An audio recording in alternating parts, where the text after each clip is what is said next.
सोचिए आप एक ऐसे बाजार में जाएं जहां आपको आलू प्याज और टमाटर की तरह दुकानदार नोटों के बंडल बेचता हुआ नजर आए तो आपको कैसा लगेगा। मुझे लगता है आपको बड़ा अजीब लगेगा, लेकिन आपको जानकर हैरानी होगी कि दुनिया में एक ऐसा अनोखा देश भी है जहां फल और सब्जियों की तरह पैसे बिकते हैं। जी हाँ, पैसे जो हमें अपने देश में सीसीटीवी की निगरानी में रहते हुए एटीएम या फिर बैंक से मिलते हैं, मगर यहाँ तो मंडियों में ही मिल जाते हैं। अब इसके पीछे की वजह क्या है, ये जानने के लिए आपको बस इतना करना है कि हमारे साथ वीडियो में अंत तक बने रहना है।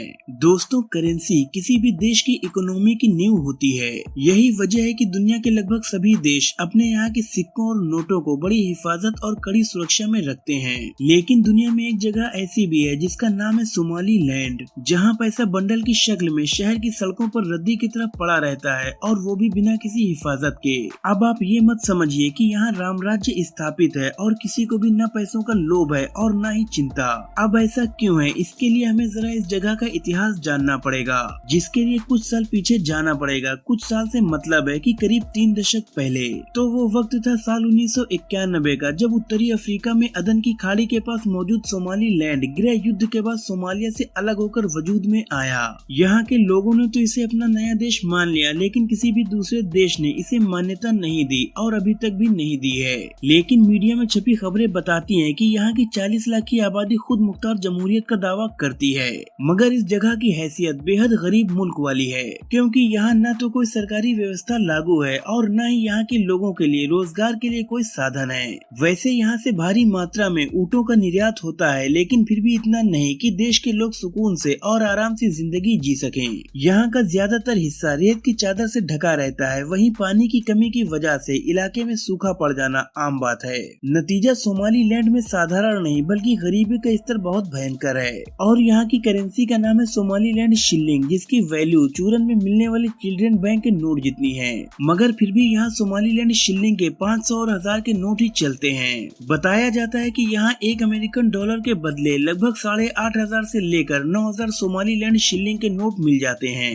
वहीं अगर कोई $10 दे दे तो उसको नोटों की वैल्यू के हिसाब से नहीं बल्कि किलो के हिसाब से शिल्लिंग दिए जाते हैं, और वो भी 1-2 किलो नहीं बल्कि पूरे 50 किलो सोमाली लैंड शिल्लिंग। वहीं अगर यहाँ किसी को सिगरेट की तलब लग जाए और उसे एक सिगरेट खरीदनी हो तो उसे हमारे यहाँ की तरह 10 या 20 रुपए नहीं बल्कि पूरे 500 या 1000 शिल्लिंग का नोट चाहिए होता है। वहीं थैला भर सब्जी खरीदने के लिए थैला भर नोटों की जरूरत पड़ती है, और अगर किसी को गलती से कोई कीमती गहना खरीदना हो तो उसे शिल्लिंग के नोट से भरा ब्रीफ केस नहीं बल्कि ठेला गाड़ी दुकान तक ले जाना पड़ता है। यहाँ पर एक पहिए वाली ठेला गाड़ी सबसे ज्यादा चलती है। यही वजह है कि यहाँ की राजधानी कही जाने वाली हरगेसा के बाजारों में अक्सर लोग ठेला गाड़ी पर ही नोट लादकर चलते हुए नजर आते हैं। वैसे इस देश की एक खासियत भी है, जहाँ एक तरफ भारत जैसे विकासशील देश में कैशलेस व्यवस्था के लिए अभी भी जद्दोजहद चल रही है, तो वहीं यहाँ सालों पहले लोग कैशलेस हो चुके हैं, जिसके पीछे की वजह ये है कि यहाँ की करेंसी का डिवैल्यूएशन हो गया है, और करेंसी के रद्दी में तब्दील होने की वजह से लोग लेन देन कैशलेस करने में ही भलाई समझते हैं। वो छोटी से लेकर छोटी और बड़ी से लेकर बड़ी चीजों के लिए सिर्फ मोबाइल पेमेंट का इस्तेमाल करते हैं, क्योंकि यहाँ न तो क्रेडिट कार्ड का ज्यादा चलन है और न ही डेबिट कार्ड का, इसलिए यहाँ फोन की व्यवस्था जिंदाबाद है। वैसे क्रेडिट कार्ड और डेबिट कार्ड से याद आया कि इस देश में एक भी इंटरनेशनल लेवल पर मान्यता प्राप्त बैंक भी नहीं है। ऐसे में ये बात स्वाभाविक हो जाती है कि यहाँ न तो कोई बैंकिंग सिस्टम है और न ही कोई एटीएम। यही वजह है कि आपको यहाँ भिखारी भी बहुत हाईटेक नजर आएगा, क्योंकि वो भी अपना लेन देन मोबाइल से ही करता दिखेगा।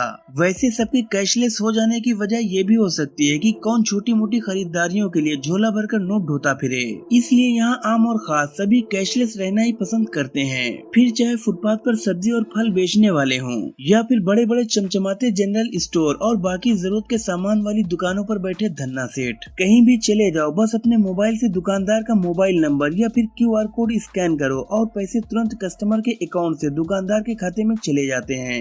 वैसे अब आप ये मत मान लीजिएगा कि कैशलेस हो जाना कौन सी बड़ी बात है।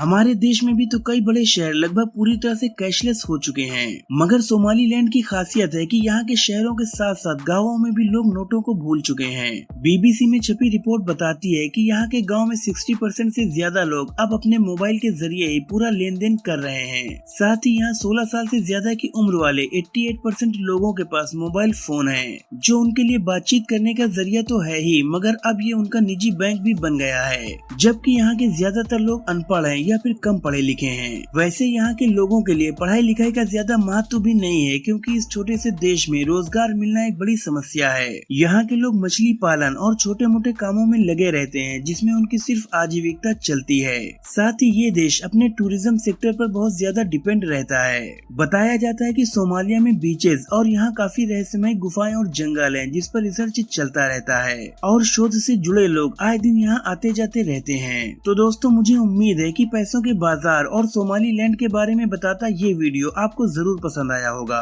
अगर वीडियो पसंद आया हो तो लाइक करें, शेयर करें, और अगर अभी तक आपने हमारे चैनल को सब्सक्राइब नहीं किया है तो चैनल को सब्सक्राइब करके बेल आइकन को जरूर प्रेस कर दें। वीडियो को पूरा देखने के लिए आपका बहुत बहुत शुक्रिया।